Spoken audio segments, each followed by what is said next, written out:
नमस्कार साथियों, मैं मनीष भारती संस्कृति आईएएस प्लेटफॉर्म पर आप सभी का स्वागत करता हूं।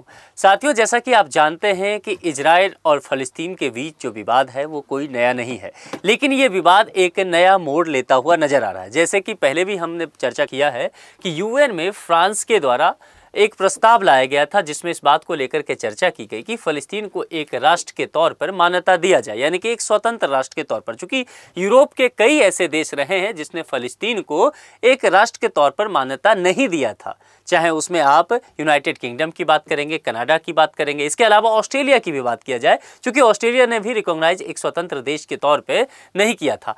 अब ये सभी जो है मान्यता देते हुए नजर आ रहे हैं। हालांकि भारत पहले से ही मान्यता देता हुआ नजर आ रहा है, यानी कि द्वि राष्ट्र सिद्धांत को फॉलो किया जा रहा है। इसके बाद एक अलग लेवल की चर्चा शुरू हो गई है वैश्विक स्तर पर कि क्या फिर से इजराइल के लिए अस्तित्व का संकट आ जाएगा। यहूदी जो एक समय पूरी दुनिया में भटकते फिर रहे थे, क्या यहूदियों के लिए फिर से अरब में रहना मुश्किल होता जाएगा। तमाम चीजों को लेकर के हम लोग विस्तार से चर्चा करेंगे। उससे पहले आपके लिए एक सूचना है, संस्कृति आईएएस के द्वारा मीट सितंबर ऑफर आपको दिया जा रहा है, जिसकी वैलिडिटी यहां पर देखा जाए तो 18 से 22 सितंबर तक रहने वाली है। आईएएस जीएस फाउंडेशन कोर्स की चर्चा यहां पर किया जाए तो मोर देन 60% का ऑफ देखने को मिलेगा इस तमाम कोर्सेज में। इसके अलावा ईएमआई की सुविधा भी दी गई है।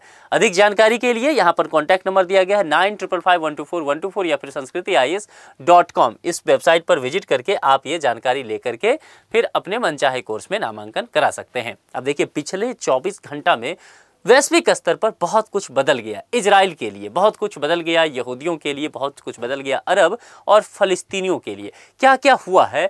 दरअसल ब्रिटेन, कनाडा, ऑस्ट्रेलिया और पुर्तगाल ने फ़लस्तीन को स्वतंत्र देश के तौर पर औपचारिक रूप से मान्यता दे दी है। इसके साथ ही फ़लस्तीन को मान्यता देने वाले देशों की संख्या में तेजी से इजाफा हुआ है और वह 150 से अधिक हो गया है। अब निश्चित तौर पर इन 4 देशों के साथ जो निर्णय लिया गया है, यह मध्य पूर्व में लंबे समय से चल रहा जो इजराइल और फ़लस्तीन का संघर्ष है और गाजा में जो अभी खास करके कहा गया है कि मानवीय संकट उत्पन्न हो गया है, उसमें और ज़्यादा बढ़ोतरी कर सकता है, उसमें हवा दे सकता है। अमेरिका फिलहाल फ़लस्तीन को मान्यता नहीं देता है, ठीक ऐसा ही जैसे पाकिस्तान इजराइल को मान्यता नहीं देता है। यानी कि अलग अलग देशों का अलग अलग स्टैंड इस बात को लेकर के है।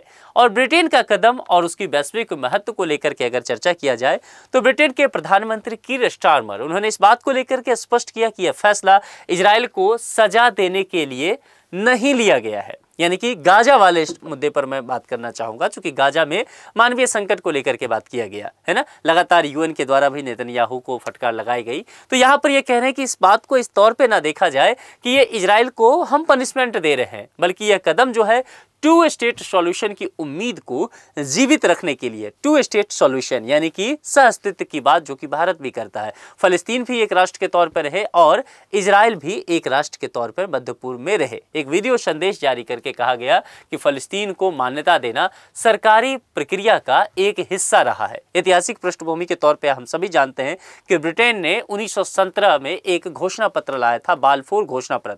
वह जब जारी हुआ था उसमें यहूदियों के लिए एक स्वतंत्र देश बनाने की बात की गई थी। प्रथम विश्व युद्ध के बाद ब्रिटेन को फ़लस्तीन पर अधिकार मिलता है। ब्रिटेन लंबे समय से 2 स्टेट सॉल्यूशन का समर्थन करता रहा है, लेकिन फ़लस्तीन को मान्यता शांति प्रक्रिया के हिस्से के रूप में ही अभी दिया गया है। इसके अलावा कनाडा और ऑस्ट्रेलिया का दृष्टिकोण समझने की कोशिश करते हैं, क्योंकि इस दोनों ने भी मान्यता यहाँ पर दिया है। देखिए, कनाडा और ऑस्ट्रेलिया की बात किया जाएगा तो कनाडा के जो प्रधानमंत्री हैं मार्क कार्नी, उन्होंने कहा कि ये कदम मध्य पूर्व में शांति लाने और 2 स्टेट सॉल्यूशन को बचाने के लिए, क्योंकि देखिए सभी देशों का यहाँ पर जोर 2 स्टेट सॉल्यूशन ही है। ठीक है, फ़लस्तीन एक स्वतंत्र और लोकतांत्रिक देश बनेगा जो शांति से इजराइल के साथ रहेगा। यहाँ पर फिलहाल कनाडा की तरफ से ये कहा गया। ऑस्ट्रेलिया की बात किया जाए, यहाँ के पीएम जो हैं एंथनी, उन्होंने कहा कि ऑस्ट्रेलिया फ़लस्तीनी लोगों की स्वतंत्रता की इच्छा का सम्मान करता है और ये भी यही कहते नजर आ रहे हैं कि यह कदम 2 स्टेट सॉल्यूशन की दिशा में ऑस्ट्रेलिया की पुरानी कोशिश को दर्शाता है। लेकिन मामला यही नहीं रुकता है, ये मामला जो है पुर्तगाल तक भी जाता है। विदेश मंत्री पाउलो रेंजेल ने कहा कि फ़लस्तीन को मान्यता देना ही स्थायी शांति का एकमात्र रास्ता है। यानी कि जिस तरह से संघर्ष लगातार, अभी देखिए गाजा स्ट्रिप को लेकर के जो वहाँ पर बंधक बनाए गए, पिछले 2 साल से संघर्ष चल रहा है। इजराइल और हमास के बीच में। तो यहाँ पर यही कहा गया कि अगर फ़लस्तीन को भी दे दिया जाए राष्ट्र का दर्जा, सहअस्तित्व की भावना आ जाए, तो निश्चित तौर पर इस एरिया में शांति हो सकता है, हमास कमज़ोर पड़ सकता है या हमास अपने हथियार रख सकता है। तो निश्चित तौर पे जो एक बड़े स्तर पर ये जनसंहार चल रहा है हमास की तरफ से भी, इजरायली आर्मी पर भी आरोप लगता है, वो रुक सकता है। फ्रांस ने भी संयुक्त राष्ट्र में फ़लस्तीन को मान्यता देने के पक्ष में वोट किया था। आपको ये चीज़ें ध्यान होनी चाहिए। अब देखिए इन सब चीज़ों को लेकर के अमेरिका और इजराइल की प्रतिक्रिया क्या रही है, ये सबसे दिलचस्प होगा। क्योंकि इजराइल हमेशा ये कहता रहा है कि फ़लस्तीन को किसी भी तौर पर मान्यता नहीं मिलनी चाहिए। अमेरिकी राष्ट्रपति जो भी रहे हों, चाहे वो बराक ओबामा रहे हों, चाहे वो जो बाइडेन रहे हों, चाहे वो ट्रंप रहे हों, ये सभी कहते रहे हैं कि फ़लस्तीन को मान्यता नहीं मिलना चाहिए। फिलहाल अगर बात किया जाए राष्ट्रपति डोनाल्ड ट्रंप का और अन्य नेताओं का जो अमेरिका की राजनीति में महत्वपूर्ण भूमिका निभाते हैं, उन्होंने फ़लस्तीन को मान्यता देने के खिलाफ ब्रिटेन पर दबाव भी डाला है। प्रधानमंत्री जो यहाँ इजराइल के हैं, बेंजामिन नेतन्याहू, उन्होंने कहा कि ये कदम आप आतंकवाद को इनाम देने के लिए उठा रहे हैं। यानी कि फ़लस्तीन का जो लड़ाकू ग्रुप है, आतंकवादी ग्रुप हमास, उसने अटैक किया इजराइल पर और आप फ़लस्तीन को ही देश के तौर पर मान्यता दे रहे हैं, तो जाहिर सी बात है आप आतंकवादियों को गिफ्ट दे रहे हैं, उसे जो है प्रोत्साहन दे रही है। और ये बात चेतावनी के तौर पर कहा गया कि जॉर्डन नदी के पश्चिम में फ़लस्तीन देश नहीं बनेगा। ये नेतन्याहू कहते हुए नजर आ रहे हैं, चेतावनी देते हुए ब्रिटेन को। वेस्ट बैंक में यहूदी बस्तियों को दोगुना करने और इसे बढ़ाने की योजना की भी इन्होंने पुष्टि की है। वेस्ट बैंक कौन सा हिस्सा पड़ता है? यानी कि इजराइल का वो हिस्सा, इजराइल और जो फ़लस्तीन का बात करते हैं तो वेस्ट बैंक वाला हिस्सा जो है वो फ़लस्तीन के हिस्से में दिया गया है। और नेतन्याहू ने यह भी कहा कि मान्यता का जवाब जो है अमेरिका लौटने के बाद देंगे। तो कुल मिलाकर के स्थिति बहुत ज़्यादा यहाँ पर आने वाले समय में और ख़राब देखा जा सकता है। फ़लस्तीन की वर्तमान स्थिति को एक बार समझ लेते हैं, समझ में आ जाएगा। नेतन्याहू वेस्ट बैंक की चर्चा करते हैं। देखिए ये जो इजराइल है ना, ये इजराइल पूरा पड़ जाता है ये कलर, और जो येलो है ये एरिया पूरा पड़ता है वेस्ट बैंक का, ठीक है। ये फ़लस्तीन के हिस्से में दिया गया है और ये गाजा स्ट्रिप है, ये भी फ़लस्तीन के हिस्से में दिया गया है। यहाँ फ़लस्तीन तो है, लेकिन यहाँ पर कंट्रोल किसका है? लड़ाकू ग्रुप हमास का। हमास का क्या टारगेट रहता है कि इजराइल को इस अरब की भूमि से धकेल देना, यहूदियों को बाहर निकाल देना। इसके अलावा यहाँ जो शहर है जेरूशलम, देखिए जेरूशलम शहर जो है निश्चित तौर पे विवाद का बहुत बड़ा कारण है। एक अंतर्राष्ट्रीय शहर के तौर पर इसे मान्यता दिया गया और मुस्लिमों के लिहाज से देखा जाए तो अल-अक़सा मस्जिद यहीं पर है और यहूदियों के हिसाब से देखा जाए तो पवित्र दीवार भी यहीं पर है। तो जाहिर सी बात है जितना ये अधिक मुस्लिमों के लिए है महत्वपूर्ण, उतना ही ये यहूदियों के लिए है। इसके अलावा ईसाइयों के लिए भी बेहद महत्वपूर्ण शहर होता है, इसीलिए अंतर्राष्ट्रीय शहर के तौर पर इसे देखा जाता है। कुल मिलाकर के यही कहा गया है नेतन्याहू के द्वारा कि वेस्ट बैंक में आने वाले समय में यहूदी बस्ती और भी बसाया जाएगा, है ना। यानी कि यहूदी बस्ती बसाने की परंपरा या प्रक्रिया जो है और तेज की जाएगी।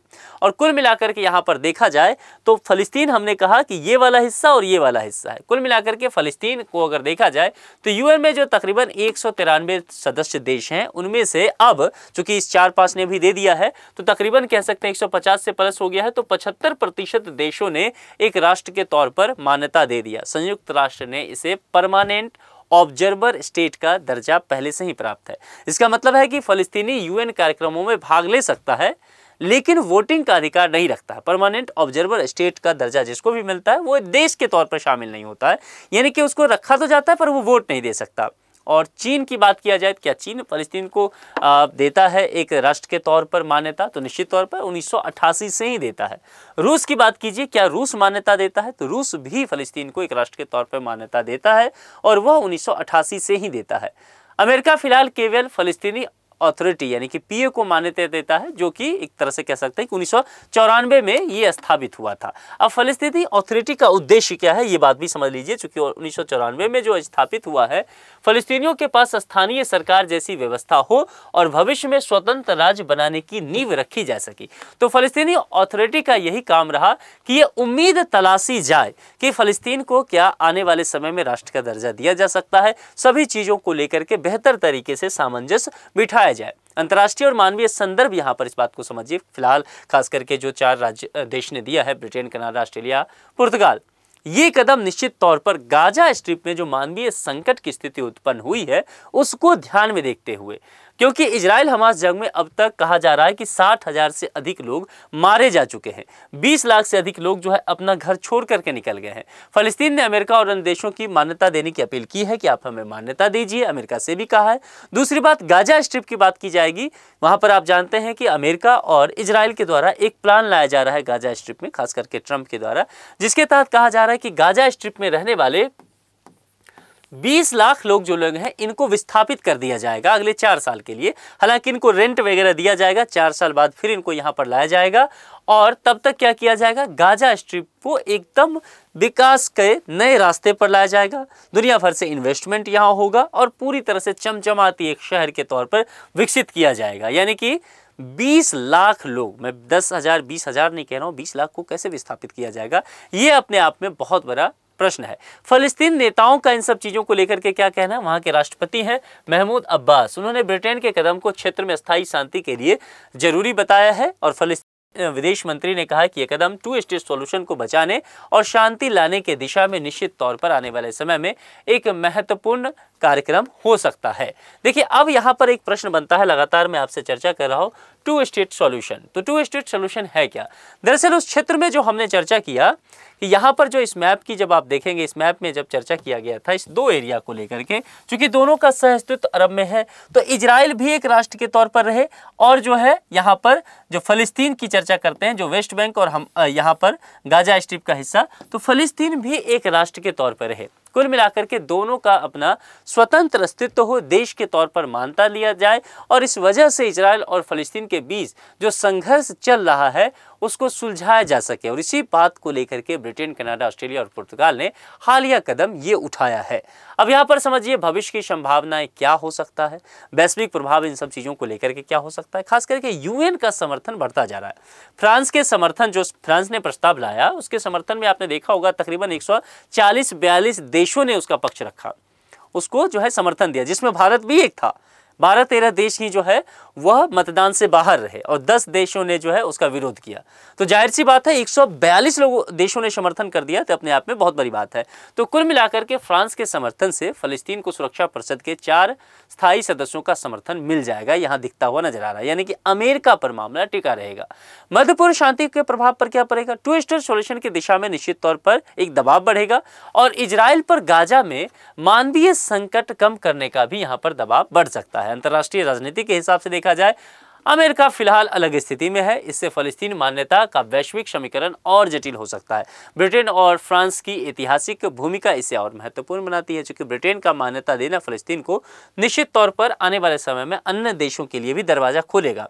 मानवीय स्थिति समझा जा चुकी, मैंने पहले भी कहा कि बहुत सारे लोग, 60,000 से अधिक लोगों की मृत्यु हो चुका है, 20 लाख से अधिक लोग विस्थापित हो चुके हैं, 20 लाख और कहा जा रहा है कि गाजा से विस्थापित किए जाएंगे। इतने बड़े अगर स्तर पर देखा जाए तो शायद जो फर्स्ट और सेकेंड वर्ल्ड वॉर है उसके बाद इतने बड़े स्तर पर मानवीय संकट पहली बार देखा जाएगा। तो कुल मिलाकर के यहाँ पर यह कहा जा सकता है कि आने वाले समय में चीज़ों को बेहतर करने के लिए 2 स्टेट सॉल्यूशन जो है वह अपने आप में एक बेहतर कदम हो सकता है। अब इस पर एक संभावित प्रश्न है। देखिए, ब्रिटेन ने 1917 में कौन सा घोषणा पत्र जारी किया था जो फिलिस्तीन के इतिहास में महत्वपूर्ण है? यहाँ पर 4 विकल्प दिया गया है। अगर आप गौर से सुने होंगे इस लेक्चर को तो मैंने इसका जवाब आपसे डिस्कस किया है। तो जो भी इसका जवाब हो सकता है आप कमेंट बॉक्स में लिख के बताइए। दूसरी बात, आप ये भी बताइए कि आपको वाकई लगता है कि फिलिस्तीन को अब जो मान्यता दे दिया गया है, और ये मान्यता देखा जाए 193 देश जो यूएन में हैं, जो सदस्य देश हैं, उसमें से 150 देशों ने मान्यता दे दिया है, भारत भी मान्यता पहले से ही देता है, क्या अब दुनिया का समीकरण बदलने वाला है?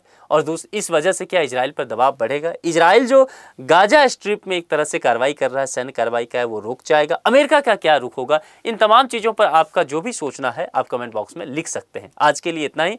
अपना बेहद ख्याल रखिए। बहुत बहुत शुक्रिया। Thank you so much.